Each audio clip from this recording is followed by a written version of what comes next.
So today we are going to talk about macroeconomic policies. So under macroeconomic policies, we will talk about the two most important types of macroeconomic policy, that is fiscal and monetary policy. In this video, we will talk about fiscal policy and then we will move on to monetary policy in the next video. Now, before we go on to fiscal and monetary policy, please make sure you really understand the aggregate demand and the aggregate supply model very well, because we are going to build on that model to understand the impact of fiscal and monetary policy. Now, why are we talking about macroeconomic policies? What is the purpose of a fiscal or a monetary policy? Let's first understand that. And to understand why we need fiscal or monetary policy, we have to go back to our ADAS model and go back to that diagram for output gap. So, let's draw that diagram for output gap.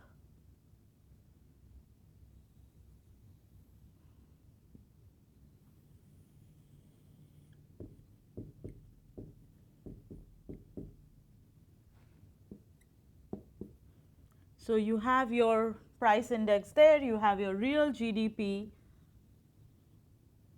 this is the aggregate demand curve, that's the short run aggregate supply curve.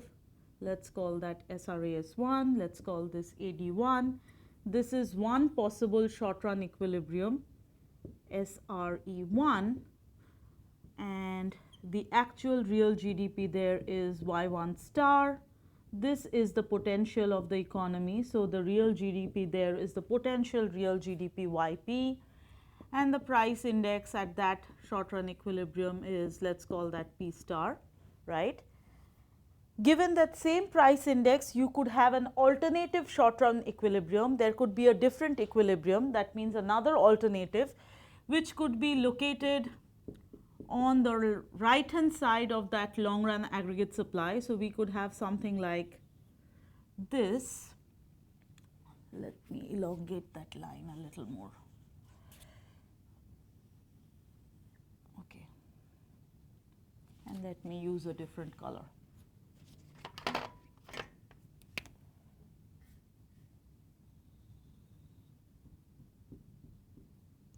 Let's call this AD2 and let's call this SRAS2. That is another equilibrium that is possible, which is SRE2, and the actual real GDP there, let's call that Y2 star, and the price index corresponding to that point, let's call that P2 star. Okay.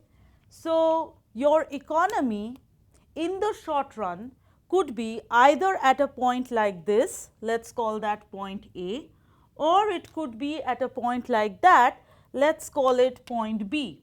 Now, the similarity between the 2 points A and B is that both are short run equilibrium, because both of them are intersection points of an AD curve and a short run aggregate supply curve. However, there is a major difference between the 2 points A and B.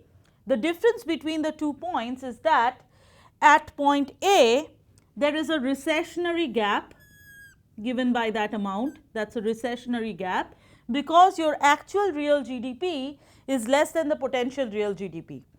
And at point B, there is an inflationary gap which is given by this distance, and it is an inflationary gap because there the actual real GDP Y2 star is greater than the potential. So, at point A, at equilibrium SRE1, there is underutilization of resources, more importantly unemployment in the economy, whereas at point B, there is overutilization of resources and more than full employment in the economy, where YP, this point is actually the full employment point. Now, the purpose of fiscal policy or even monetary policy is to correct this output gap. That is the basic purpose. That is why we are studying the macroeconomic policies. The function of the macroeconomic policies in an economy is to bridge that output gap, is to wipe out that output gap, whether it is recessionary or it is inflationary, and place the economy on the stable long run equilibrium. That means put the economy on this vertical line, that is the long run aggregate supply. That means your fiscal policy is going to push the economy towards the right if the economy is at point A, and it is going to push the economy towards the left if the economy is at point B. Once again, I want to reiterate that both points are not happening at the same time. Those are just two alternative possibilities for the economy in the short run. But no matter where the economy is in the short run, the final destination, the long run destination for the economy is to get to this vertical line, and fiscal policy is one way to set the economy on this vertical line. It's a government action that could correct the economy. Now, last time when I ended ADAS model, I told you that even without any exogenous intervention by the government, without any kind of policy action, correction of the economy could happen over time. This output gap could get wiped out over a long time, and that process is the wage adjustment process. Okay? And you saw that in the wage adjustment process, the main tool was the wage rate. The wage rate either decreased or it increased, and hence it affected the short run aggregate supply curve, which bridged the output gap. So, basically the wage adjustment process was a process that corrected the economy via the supply route. You can go back to the previous video and refresh your memory. The wage adjustment process changed the wage rate such that the short run aggregate supply curve shifted, and hence the economy got corrected. And that is why we could say that the wage adjustment process is a process for correcting the economy via the supply route. But fiscal policy or monetary policy, for that matter, any kind of macroeconomic government policy, are ways to correct the economy via the demand route. They do not affect the supply curve. I repeat, the fiscal policy or monetary policy never affects the supply side. These are policy actions, these are interventions by the government which corrects the output gap in the economy via the demand route or via the route of the aggregate demand curve. That means fiscal policy affects the aggregate demand of the economy. In other words, fiscal or monetary policy are aggregate demand shifters. They can never affect the aggregate supply curve. Now, next, let us understand how does fiscal policy really affect the aggregate demand. Now, remember, this is a government policy action, so it needs to be triggered by the government. Unlike the wage adjustment process, it is not an organic, spontaneous process happening on its own in the economy. It needs to be initiated by the government. It's always a discretionary policy action of the government. Now, so we said that these could be the two possible points, right, A or B, and the ultimate objective of the economy would be to come to a point like this on the long run aggregate supply curve. Now, let us start with point A. Let us assume that the economy is at point A. If the economy is at point A and the economy has to be corrected via the demand route, then the only possible way of correcting the economy would be to shift this aggregate demand curve rightward, so that this aggregate demand curve comes somewhere here. Let's call that AD1 dash. Okay. So, the only way for correcting this output gap via the demand route is to shift the AD1 curve rightward. If that happens with nothing else changes in the economy, then we get a new equilibrium in the economy, and please note that that equilibrium, let us call that point C, is a long run equilibrium because it is an intersection of an AD curve, an SRAS curve, and also the long run aggregate supply curve. So, point C is the intersection of the new AD curve AD1 dash, the existing SRAS curve SRAS1 and the long run aggregate supply curve LRAS. So, it is a long run equilibrium. Similarly, if we started from point B, if the economy was at point B and this output gap had to be wiped out, then the only possible way of correcting that gap via the demand route would be to move this aggregate demand curve AD2 leftward like that and move to a point like this. Let's call that AD2 dash, so that you have a resulting long run equilibrium here, and let's call that point D. Now please note that point C and point D are long run equilibria. The only difference between point C and point D is that at point C the economy has experienced inflation because it has moved from point A to point C. So there has been an increase in the price index, as you can see. So going from this short run to the long run, the economy has experienced inflation, whereas at point D, when the economy moved from point B to point D, you can see the economy has experienced deflation. The price index has gone down. That's the only difference. But the real GDP at point C and point D is still the same. It's YP. And that should be the case because we started with the objective of wiping out the output gap, right? So no matter where the economy lands on that vertical line, it should come back to its potential real GDP or to the full employment real GDP. Or in other words, this output gap that we had initially, that should have got wiped out. And we indeed see that at point C and D, output gap has wiped out, but at point C the economy experiences inflation, whereas at point D the economy experiences deflation, right? Now whatever we just saw on this diagram, and please be a little careful with the colors. So you know, I am trying to show the two cases on the same diagram. I could have drawn separate diagrams for it, but it just makes more sense to put it in the same diagram, to put it in a big picture perspective.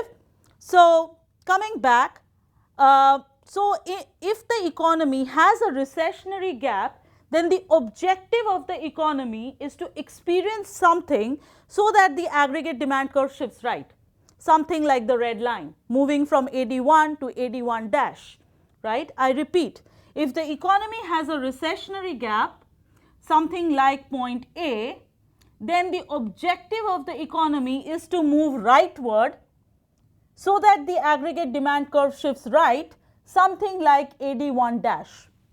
However, if the economy starts at a point like B, then the objective of the economy would be to move leftward, that is shift the AD curve leftward to something like AD2 dash, that is the brown AD curve. So fiscal policy does exactly this for the economy. This is what the fiscal policy does for the economy. The fiscal policy shifts the AD curve either to the right or it shifts the AD curve to the left, depending on what policy action has been taken by the government. Okay? So the fiscal policy affects the AD of the economy and it shifts AD rightward. That means it increases the AD or shifts AD leftward.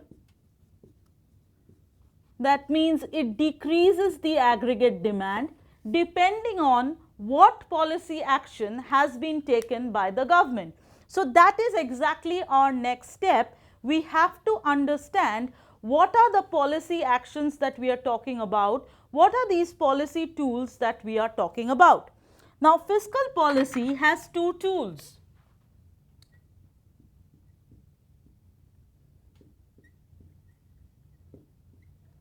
Fiscal policy has two tools. The first tool of fiscal policy is government spending,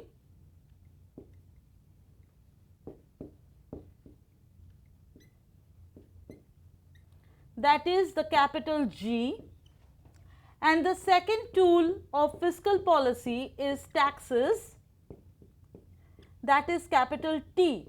So fiscal policy can be executed in an economy only through these two tools, that is government spending capital G and the taxes, that is capital T. So, depending on whatever happens to G or T, it will affect the economy either through an increase or through a decrease of the aggregate demand curve. Now, moving forward, let's see what happens to G or T and how that change in G or T could affect the aggregate demand for the economy. So, now we have two tools, we said, capital G and capital T, government spending and taxes. Now, whenever capital G increases or capital T decreases, the impact on the economy is an increase in aggregate demand. Let's see how that happens. Okay. Let's see how this takes place. Government spending, if government spending increases, that means government is spending more on goods and services in the economy. So, government needs more goods and services, it is buying more goods and services. So, obviously, that would result in a higher demand for the final goods and services produced in the economy. That means that is clearly an increase in aggregate demand, right. Also, please remember that aggregate demand is dependent actually on the total expenditure of the economy. If you remember, I am digressing a little bit, but we have covered all this under ADAS model. If you need to refresh your memory, please go back to that video. But aggregate demand for the economy is dependent on the total expenditure of the economy. And if you remember, this total expenditure of the economy is nothing but the spending of the four sectors of the economy. So, total expenditure is C plus I plus G plus NX. That is my total expenditure. So, everything else in the economy is staying constant. If there was an increase in capital G, then total expenditure should increase, right? That should take the total expenditure up, and as a result of that, aggregate demand should be going up. So, increase in government expenditure has a direct impact on increasing the aggregate demand because the total expenditure of the economy is going up, right. Now, let us see how taxes, decrease in taxes, how that should increase the aggregate demand. Okay. If there is a decrease in taxes in the economy, it means that the people now have to pay less in taxes and business firms have to pay less in taxes. Please note, we are not differentiating between income tax or business tax here. Let us say taxes, we just considered that there was one rate of tax in the economy and the government is reducing that tax rate. So, it would mean overall that households and business firms now have more money at their disposal because they have to pay less in taxes to the government.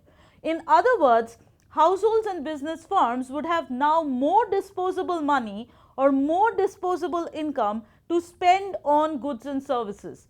They will have more money with them in their pocket which could be spent on goods and services. So, a decrease in taxes is actually going to lead to an increase in capital C, and it is going to lead to an increase in capital I because households and business firms will now start spending more because they have more disposable income.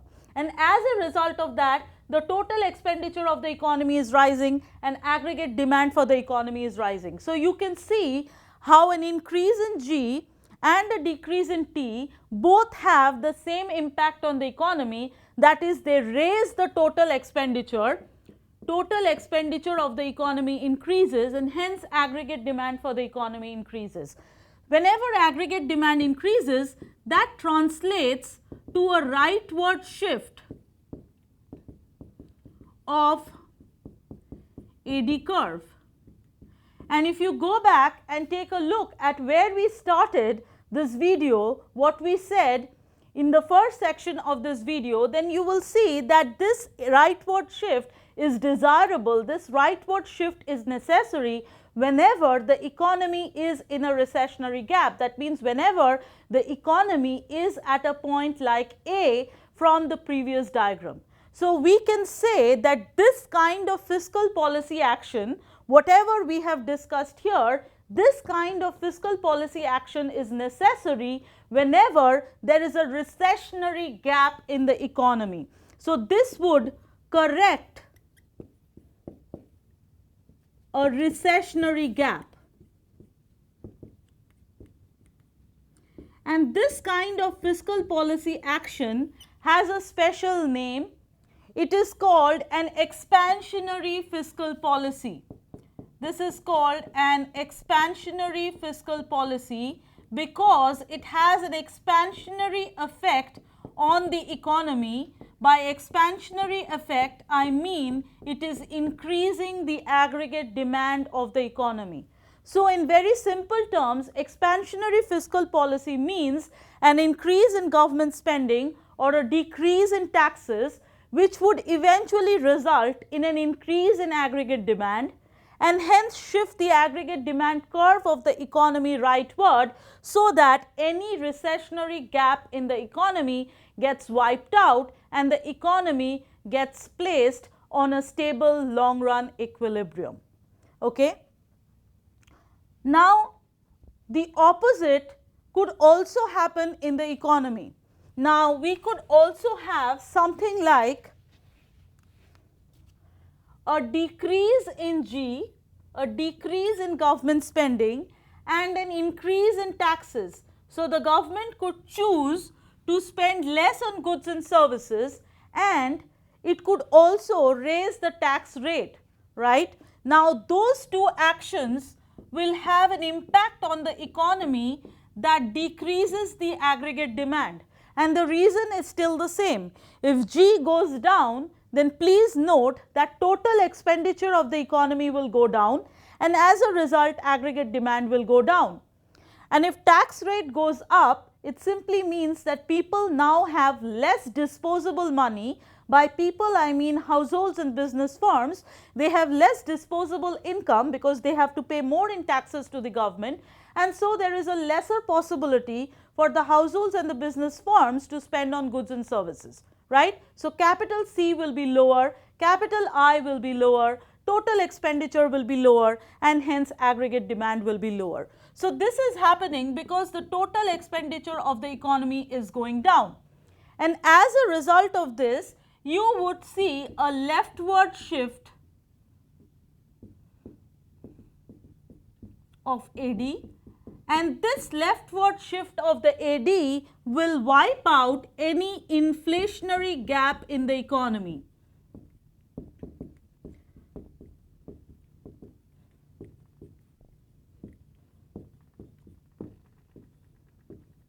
Okay, so it will wipe out any inflationary gap in the economy. If you remember once again from the previous diagram, it will correct anything that happens in the economy if the economy were at a point like small b.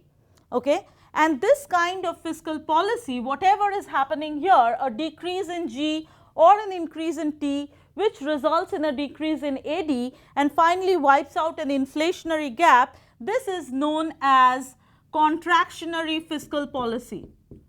So, this is contractionary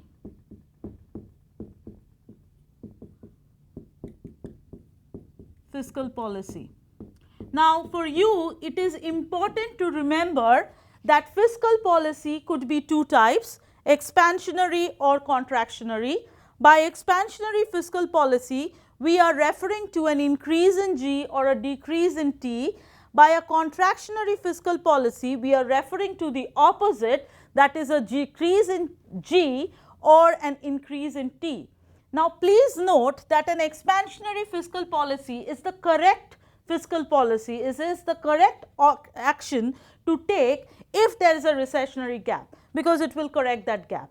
And the contractionary fiscal policy is a correct policy action to take if there is an inflationary gap in the economy, because it will correct that gap. Now, what happens if the reverse is done? What if an expansionary policy is taken if there is an inflationary gap in the economy, and what happens if a contractionary policy is taken if there is a recessionary gap in the economy? It simply means that the government is taking a faulty policy action and it would aggravate the situation in the economy, which means it would worsen the output gap of the economy. So, it is important to take the correct policy action, and by correct policy action I mean an expansionary policy for a recessionary gap and an inflationary policy for a contractionary gap.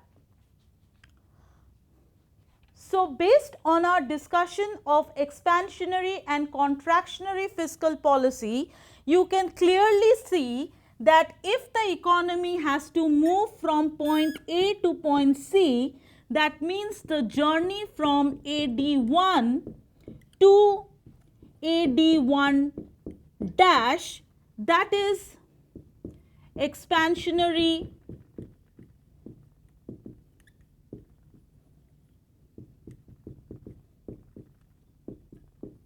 fiscal policy, and the journey of the economy from point B to point D, that means the movement from AD2 to AD2 dash, which is a leftward movement, is brought about by a contractionary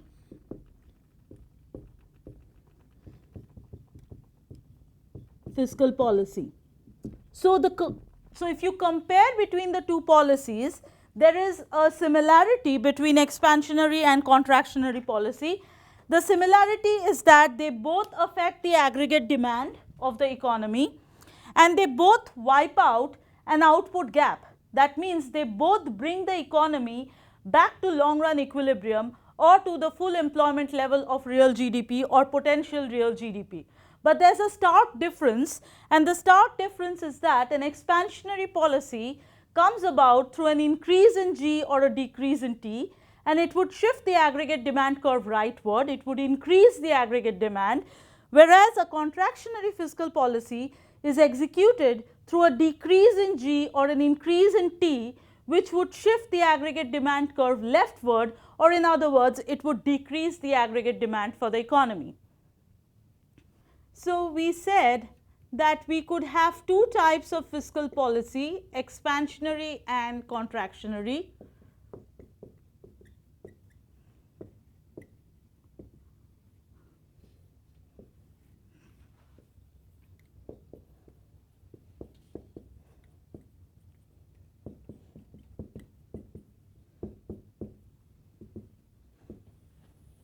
An expansionary fiscal policy would be an increase in G or a decrease in T, and a contractionary fiscal policy would be a decrease in G or an increase in T, and the expansionary policy will result in an increase in aggregate demand.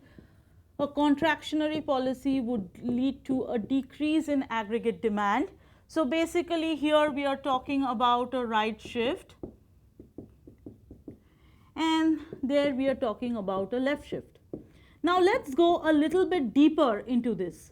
Now, when we are saying that it shifts the aggregate demand curve to the right and this shifts the aggregate demand curve to the left, it is also important for us to know by what extent that shift will take place, because please understand that we are really talking about real dollars here, right. If the government spending rises in the real world, that is a quantifiable change. We could say that okay, the government spending went up in 2018 by so many real dollars compared to 2017. So, these are measurable terms, these are not really subjective indicators, these are very objective real world measures. So, what we are basically trying to say is if G increases by X dollars, what would be the real impact on AD?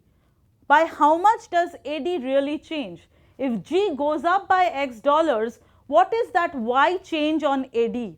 And please note that that will be in terms of real dollars, because this increase in AD actually leads to an increase in real GDP, and you know that because this increase in AD is causing a right shift of the AD curve, so that will lead to a rise in real GDP.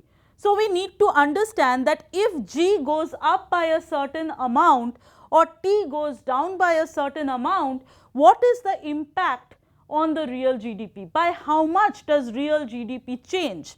Similarly here, if G goes down by a certain amount and T goes up by a certain amount, then by how much does the real GDP go down? Right? We need to understand the extent of the change.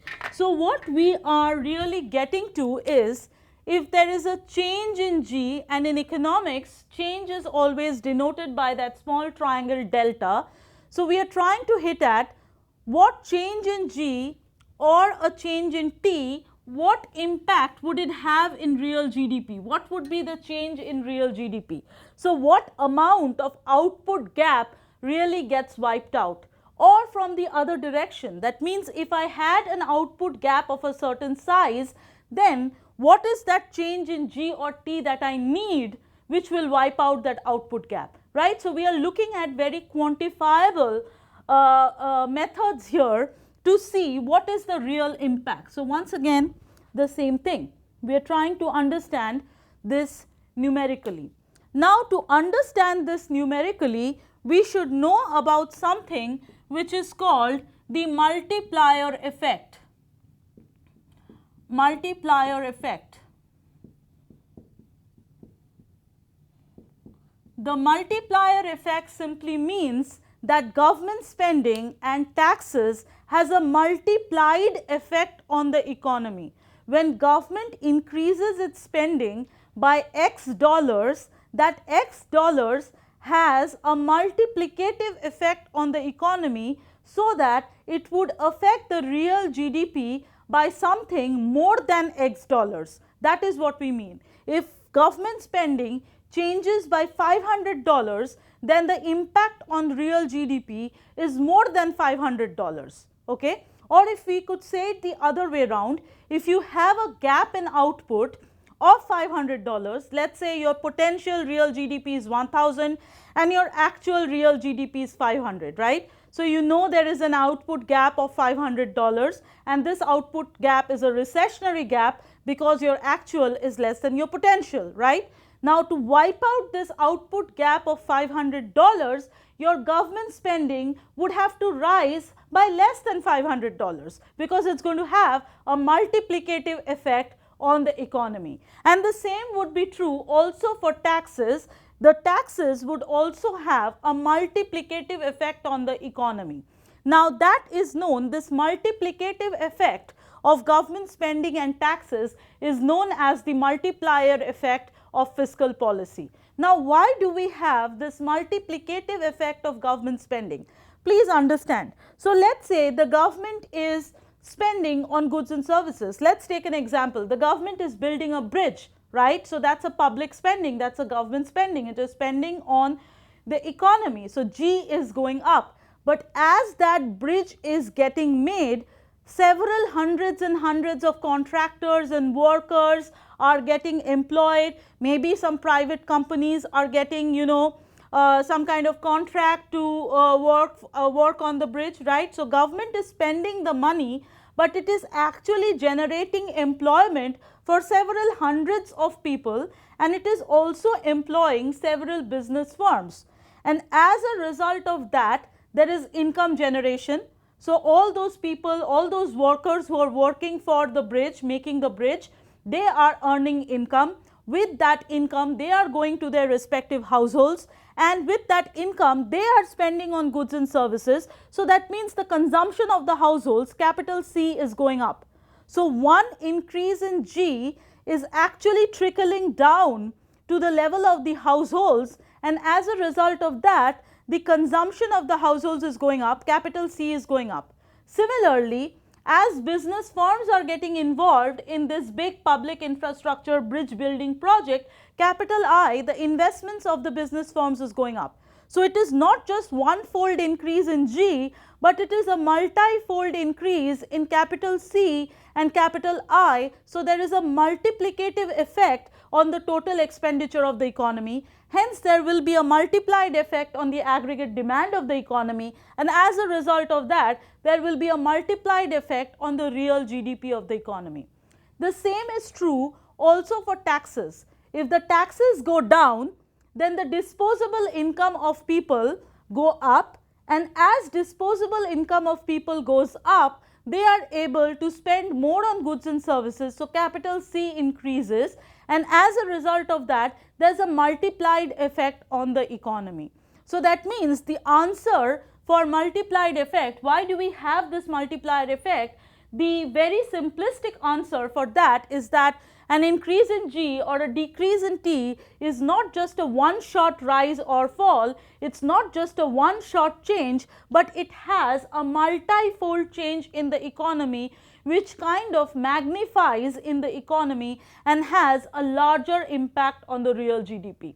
The same would also be true in case of contractionary fiscal policy, right? If you have to decrease the real GDP by a certain amount, then you need to change the government expenditure or change the taxes by a smaller amount, because that small change would take care of the big change necessary in real GDP through the multiplier effect. Now, what will be the magnitude of this multiplier effect? By how many times will it get multiplied in the economy really depends on the marginal decisions that the households take for consuming or saving. Okay, it depends on the marginal decision making of the households about their consumption or saving decision. In other words, the multiplier effect depends on marginal propensity to consume, which is also called MPC, or it depends on the marginal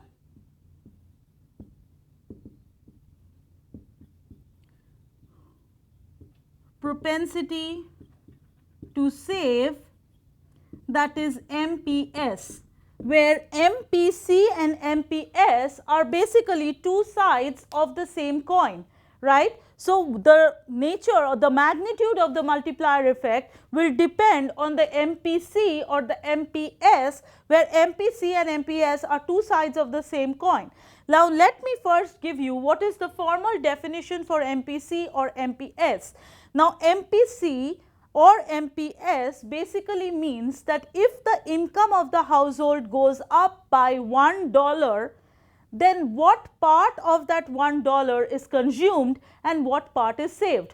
That is basically the definition of MPC or MPS.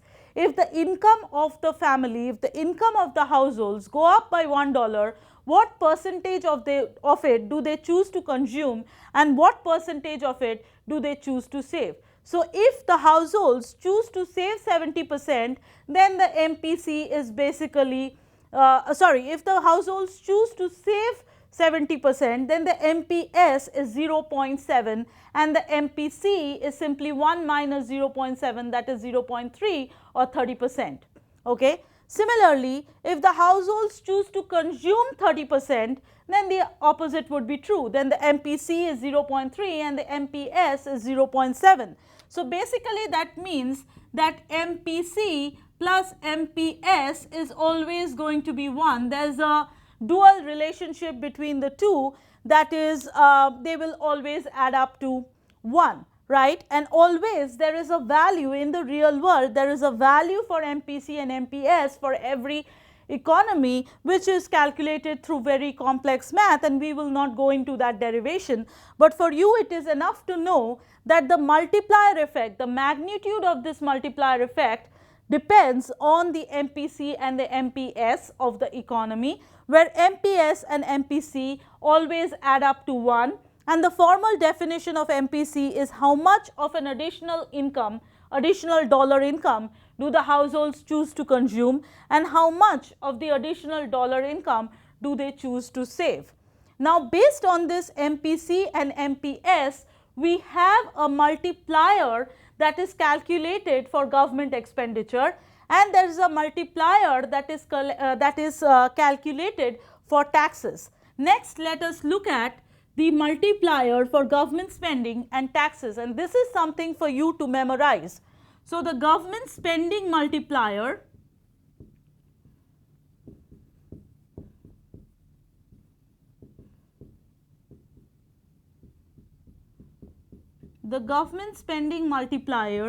is given as Kg, and the formula for Kg is 1 divided by 1 minus MPC. That is the numerical formula for the government spending multiplier. Similarly, there is a tax multiplier for every economy. And how we arrive at this formula is again very complex math. You can pick up an intermediate macroeconomics book and look into the derivation if you are interested, but it is not necessary for this class. What is necessary would be to memorize this formula, KT, which is given by MPC divided by 1 minus MPC. And from the formula it is very apparent that Kg is always going to be greater than Kt. That means the government spending multiplier is always larger than the tax multiplier. In other words, a change in government spending has a higher multiplicative effect on the economy than a change in taxes, because as government expenditure increases, like I told you, there is a manifold increase in income of the people who are working on public infrastructure projects. There is a lot of income generation, as a result of which there is higher consumption, higher investment, so it is a higher impact. Whereas for a change in taxes, there is a one shot change, that is taxes go down, so disposable income goes up, so just consumption spending goes up. There is no really income generation or employment generation that is taking place in the economy directly. So intuitively that is the reason. So government spending multiplier is a stronger impact than the tax multiplier. However, both government spending and taxes do have a multiplicative effect on the economy. That is still true. And when we go on to the problem solving video for this chapter, you will see how Kg and Kt are actually being used for bridging the output gap in the economy, how they are being used for removing any kind of recessionary or inflationary gap in the economy. Now, before I end the fiscal policy chapter, I also want to talk to you about another effect, which is the crowding out effect. We will not do any numerical questions on the crowding out effect. We will just restrict ourselves to the multiplier effect as far as the numerical questions are concerned. But nevertheless, under fiscal policy, it is important for you to understand also the existence of crowding out effect. So crowding out effect is really associated with expansionary fiscal policy, and it is associated with an increase in government expenditure. So this is where the crowding out effect works. Under expansionary fiscal policy, whenever G goes up, and like I said, you just need to understand what is crowding out effect. You don't have to do any numerical problems with crowding out effect. So what is crowding out effect? Please understand that as government decides to spend on goods and services, for example, the government decides to build a bridge, or the government decides to build a park, or the government decides to buy defense weapons, every time the government decides to spend on goods and services, it is actually removing some private players, or in other words, it is actually diminishing the role of some private players who could have otherwise done that job. If the government chose not to build the park, then maybe a private company could have built that park, right? There could have been role of the private sector. If the government did not build the bridge, then maybe some private company could have, taken up that job. So whenever the government decides to spend on the economy, in some sense the government is basically wiping out the role of the private sector, or in other words, it is crowding out the private sector, and as a result of that, we could say that any increase in G is actually always leading to a decrease in investment of the business firms, always, right? So while the increase in G has an expansionary or an increasing effect on the aggregate demand, at the same time there is also a decreasing impact on the aggregate demand, because I is an important component of total expenditure, and hence it also affects AD. So there are two counteracting forces that take place in the economy due to this crowding out effect. Every time G increases, the private investment gets crowded out. So there are two counteracting forces acting on aggregate demand. but this increase in G always has a stronger impact on the economy due to the multiplier effect. Okay. So, what we are basically saying that, okay, expansionary fiscal policy will definitely have a crowding out effect. It will have a counteracting effect on the real GDP and the aggregate demand, but that's not a big deal, that's not a problem for the economy, because this increase in G has so much more multiplicative effect that this multiplier effect rides over the crowding out effect, and the final impact is indeed an increase in real GDP of the economy. So, that is what I have for you under fiscal policy, and in the next video we are going to talk about monetary policy, where we will talk about expansionary and contractionary monetary policy, although the tool for monetary policy will be very different from the tools of fiscal policy. Thank you.